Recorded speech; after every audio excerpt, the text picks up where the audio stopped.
There are several sources of medieval Indian history which we need to read and understand.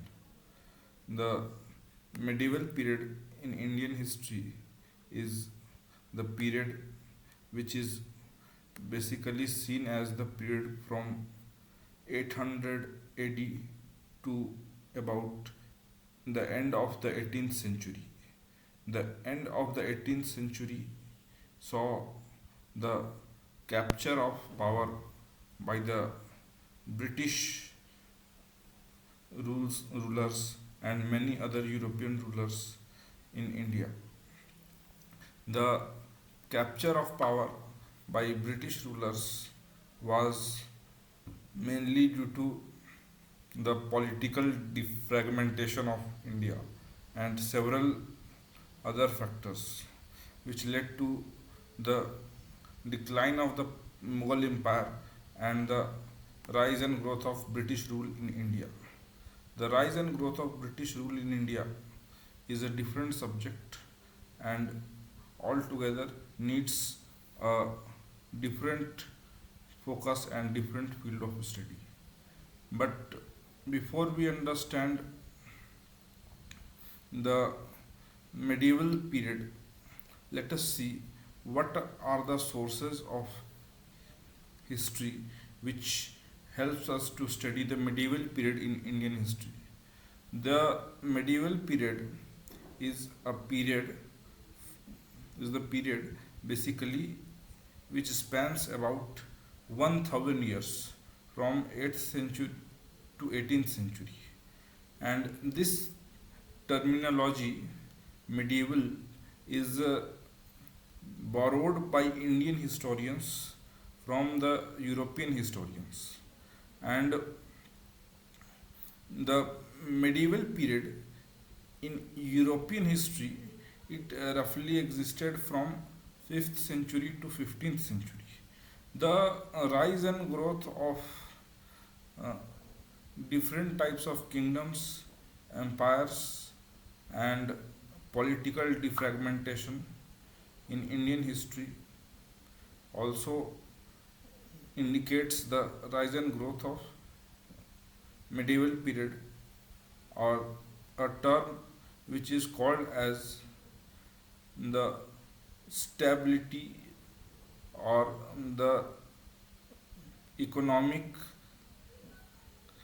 slowdown or economic uh, stability, instability you can say, economic instability in the whole country. After the end of the rule of Harsha, we see that the political defragmentation in Indian history began, and we also know that the rule of Harsha, which ended in about 647 AD, saw the rise and growth of different rulers in different parts of India. And the political history or the economic history of each and every part of India during this phase is not clearly uh, written down and is still a matter of research and a dark phase in Indian history.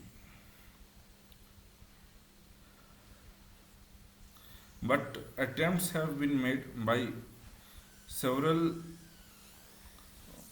historians, uh, which include many types of sources to study the different phases of medieval Indian history.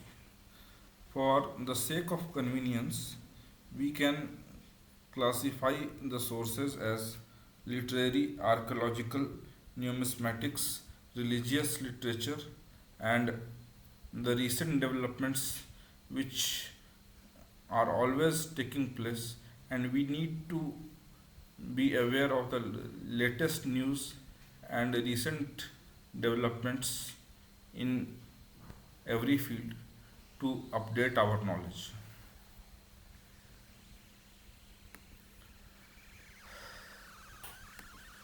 The literary sources are the sources which were the poems or the books which were written down during the medieval period. For example, Prithviraj Raso was a poem written by Chand Bardai, and Tabqat e Nasiri was a book written about the Persian and the Islamic world by a courtier called Minhas us Siraz. And there was also a composition by eminent court poets like Ziauddin Barni, which are still consulted by historians and scholars to know about the Delhi Sultanate. Several archaeological sources and archaeological excavations have also been carried out. For example, the Qutub Minar complex at Delhi, the monuments like Taj Mahal and Agra Fort, Golconda Fort, Jinji Fort, Janjira Fort in western India, and a prominent inscription of the Cholas, which is called the Uttara Merur inscription, is also an important inscription in learning the history of the Cholas.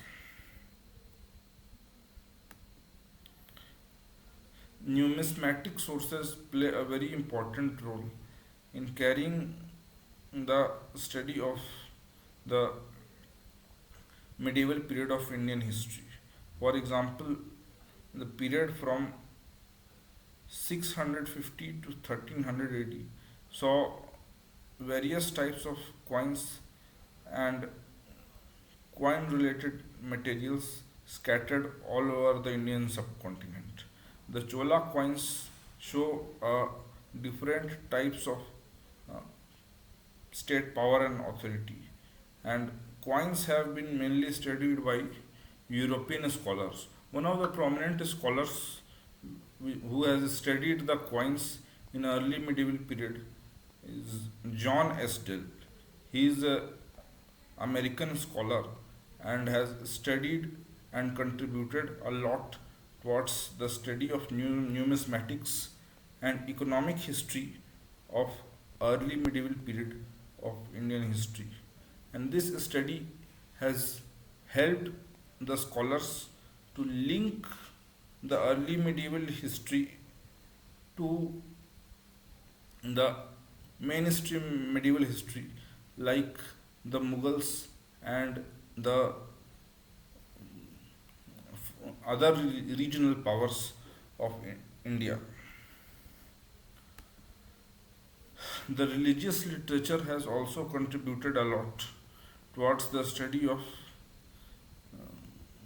medieval history. For example, works by Sufi saints were composed, and we can also consult the works by Tulsidas, Kabir, and Guru Nanak to study the religious literature of medieval India. And the most prominent event in the religious history of medieval India is the beginning of the Bhakti movement in South India, which expanded and grew in North India and Central India thereafter. We also need to study the rise and growth of religious sects and religious trends which were carried out by different scholars and historians from time to time. The medieval period, especially the early medieval period, was a period which saw the rise and growth of Buddhism and Jainism in a different form and different field. The recent developments which give us an indication towards the construction and inauguration of Ram temple at Ayodhya and the archaeological excavations at Varanasi. These events in the recent past give a new source of study towards the medieval period of Indian history.